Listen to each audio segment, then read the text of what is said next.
Hi, my name is Angelique. I'm an empowerment coach and I do daily motivational videos. Today is Thoughtful Thursday, and the topic that I'd like to discuss today is on your thoughts and your emotions and your mental status. What's going on inside the mind and how it could become reality if you keep thinking about the same thing over and over again. Now, we all know about, you know, um, the law of attraction or, praying to God about what you want. And that's good. That's great. That's a good way to start, but you have to be careful about how you word what you want in your life. What you want to avoid is to say the negative connotations that then contradicts what you actually want. Is if you put out there, say you're a single woman, and you put out there, I'm ready to be in a relationship. I want a good man, an educated man, a man with a good, stable job, has his own place, can drive, um, doesn't have any kids, um, and not a liar, right?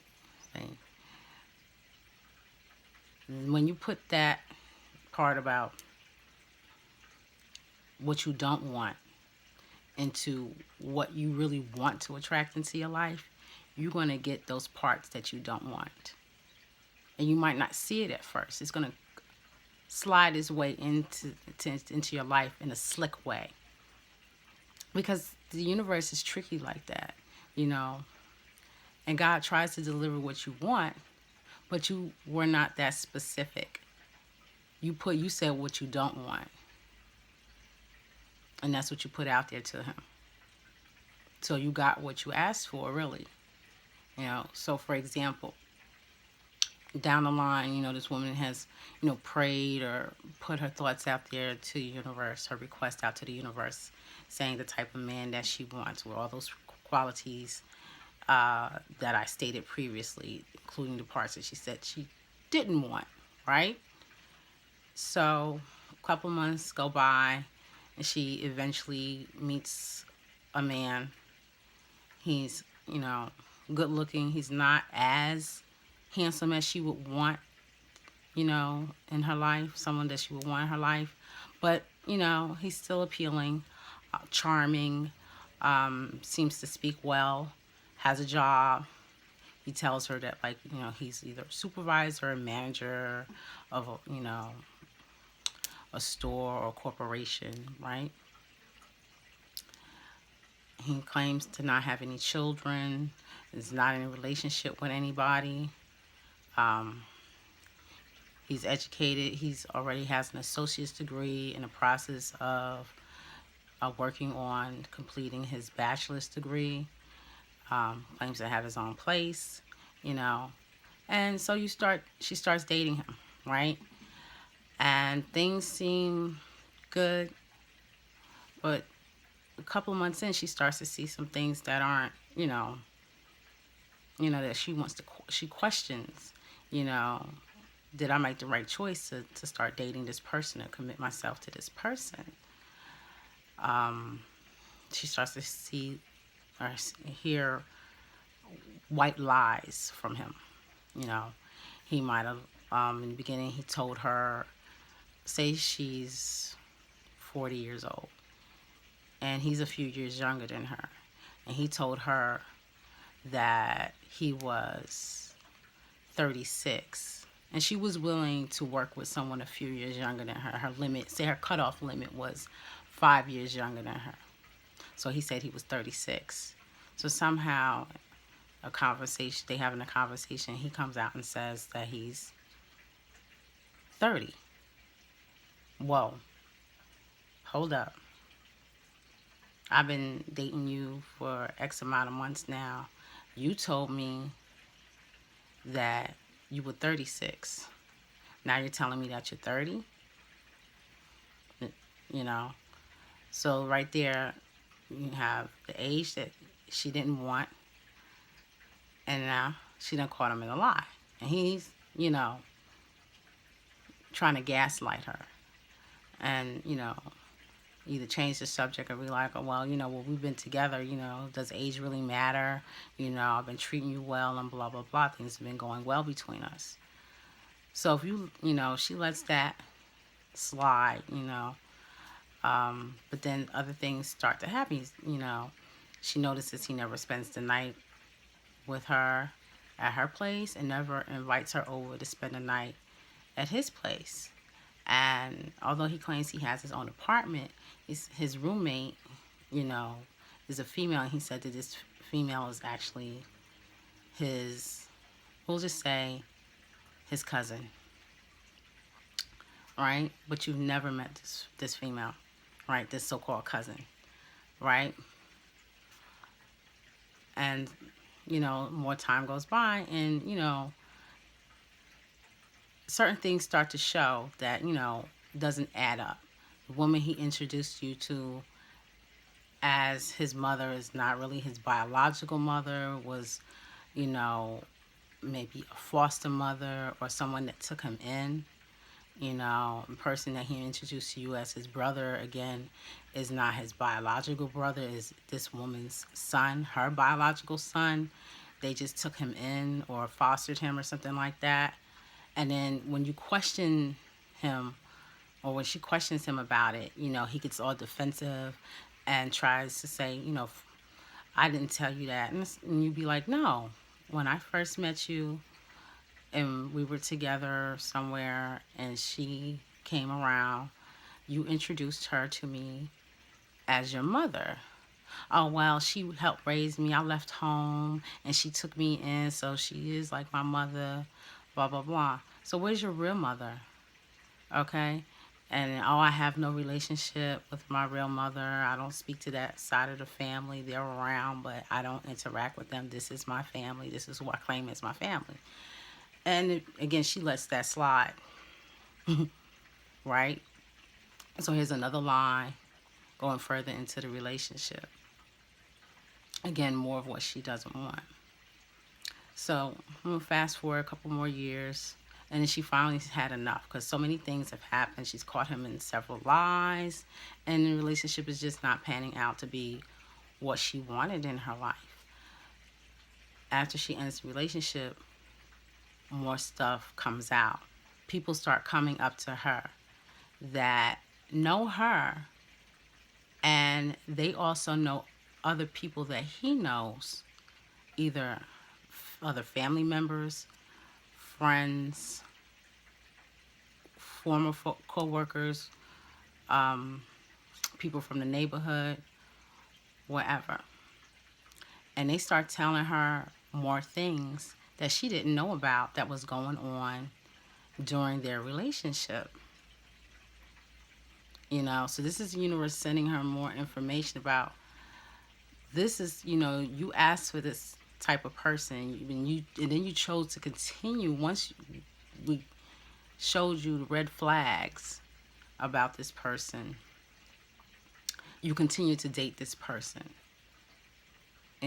Try to get you out of the relationship, but you continue to put up with what was going on, and then more stuff continued to happen that was, not what you wanted in a relationship. And so now you're getting all the facts coming in, all the information coming in. After she has invested, 4 or 5 years into this relationship, all of the hidden stuff starts to come out.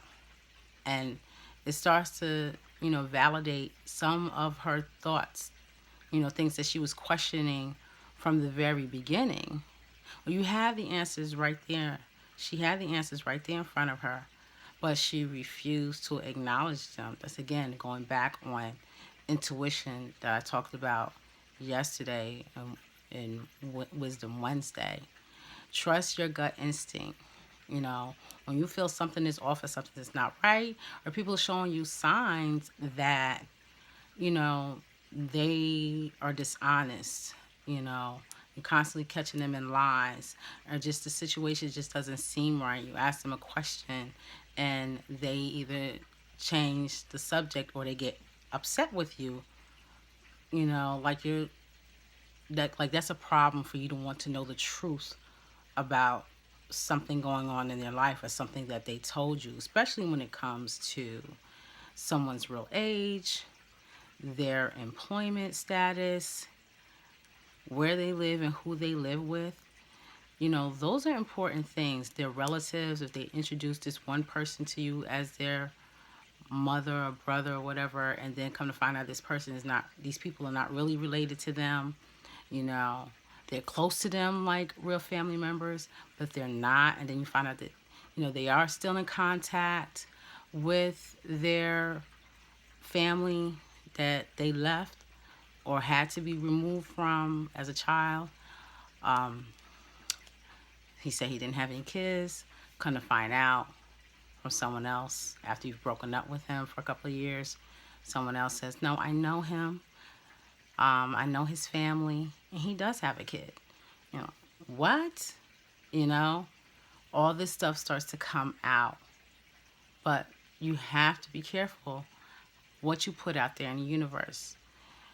When you make your requests or what you're thinking about, saying, don't use negative connotations. Don't say no, don't, can't.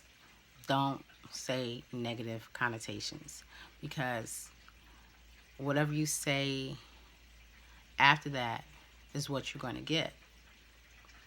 Put only out there positive, what you want, okay? And that's what will be given unto you. It might take time to come, but as long as you put out there what you want only, and start working on those things to start making it happen. Focus on yourself. Focus on loving yourself. If you want to be in a relationship and you've had a bad track history of relationships, you keep attracting either the same type of guy or guys that it just doesn't work out. They're, liars, deceitful, users. Users only say they only want to get with you to use your body, your money, your car, things of that nature. You got to start looking at yourself and what are you thinking and putting out there. Because remember, your thoughts are also energy. Everything is energy. We are energy. If you ever happen to have a coincidence of where you were thinking about somebody, and then maybe a week later, that person you were thinking about calls you up. It's an old friend that you hadn't heard from in a while, or they text you, your thought process, the energy from your thoughts about that person went out there, and that person received that energy, and it triggered them to reach out to you. You were thinking about, I should give them a call or I should text them. They ended up texting you or calling you first. So that's the way the universe works, or if you want to refer to God, a higher power, whatever you believe in. But just know that it all works the same. Whether you say God, Buddha, Allah, whatever religious background you have, higher power that you believe in, or you believe in the law of attraction, manifestation, it's still basically thoughts that are actually energy, right? That eventually become reality.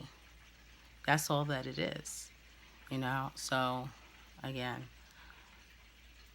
be careful how you word or phrase what you put out there about what you want to attract into your life. Only put out positive things, what you actually want. Avoid using no, don't, can't, any type of negative connotation, because you're going to get the negative instead of what you actually want. So I hope you enjoyed today's discussion, and thank you for watching. Bye for now.